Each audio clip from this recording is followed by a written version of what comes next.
The Prophet ﷺ, when he mentioned the way that Muslims would become the feast of the nations of the world, he mentioned alayhi salatu wassalam, that Allah Azza wa Jal would put in your hearts al-wahn, fear. And subhanAllah, your enemies can sniff it.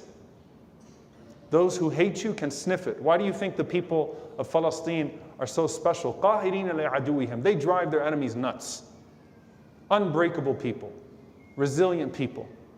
That grandma that refuses to leave even without water is so much more than 1,000 Israeli soldiers. They hate them, they despise them, and they envy them. The Prophet ﷺ said, your enemies won't have mahaba of you anymore.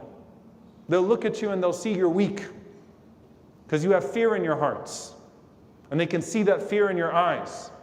And so you have al-wahn. You have this thing in your heart. And they said, Ya Rasulullah, what is al-wahn? And the Prophet ﷺ said, حُبُّ الدُّنْيَا وَكَرَاهِيَةُ الْمَوْتِ. We're not going to shy away from a hadith here. You love this world too much and you hate death too much. You love this world too much and you hate death too much.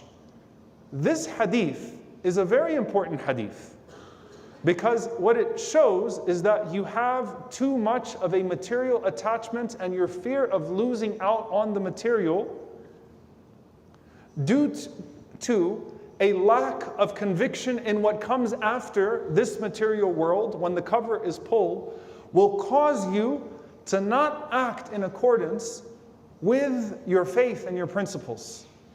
Because you're always going to consider the material losses. And I want you to ponder upon that hadith.